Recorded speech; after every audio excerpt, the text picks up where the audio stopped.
Kenny Tech with Monty Box Realtors doing another installment on our buyer seminar series this morning. Going to talk about something a little bit different this morning, if my phone will stop ringing. Want to kind of go into some of the stuff that gets glossed over in the process. We've talked a little bit about financing expectations.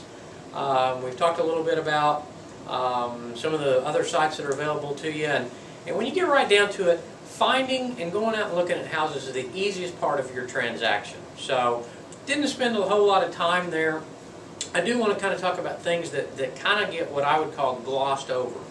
One of the things that always happens, and I understand it completely because I've bought houses, is that you're excited about the search, you're excited about the process, you find the house that really matches everything you're desiring, and your ears kind of shut off at that point, or your memory kind of shuts off, and you forget about lots of the discussions that we've had along the way leading you into this process.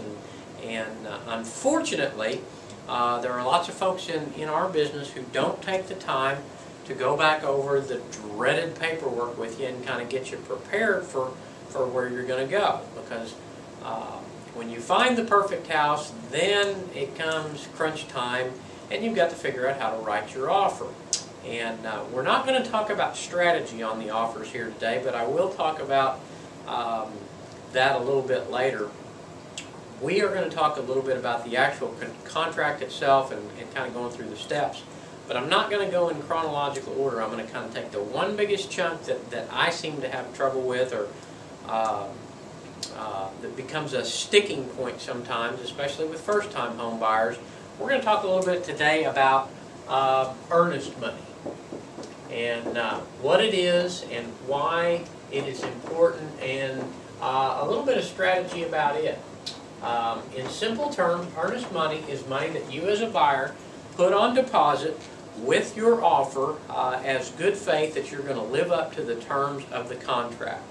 And there's lots of misinformation in the marketplace about how it works and what's going to happen, and so I want to kind of avoid that a little bit. You may be doing a rural development loan where you have zero down payment.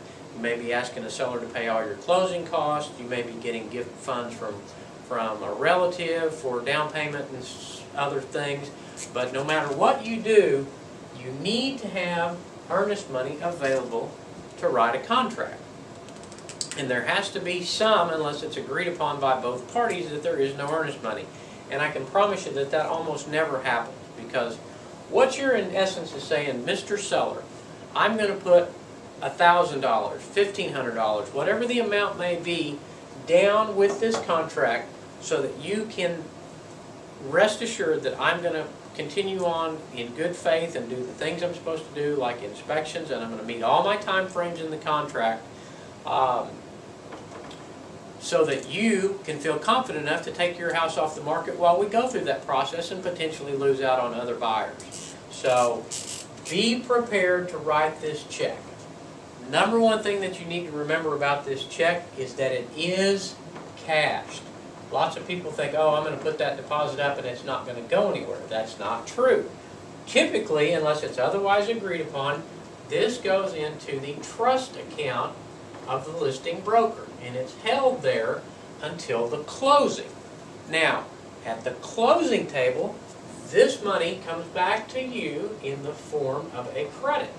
So it appears on your statement, and in essence, whatever amount of earnest money you put down, that's that much fewer dollars you're going to have to bring to the table.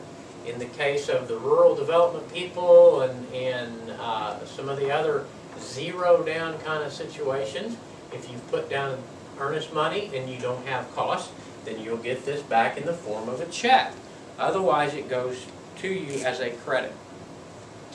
Strategically, I will tell you, as a buyer, the more earnest money you can put down on a transaction, the more comfortable you're going to make a seller feel. In fact, kind of turn the tables on yourself a little bit here and say, gosh, if I had a property to sell and somebody came at me with an offer and everything, and they really didn't want to put any real earnest money down, how much faith do I have that they're going to fulfill all their obligations?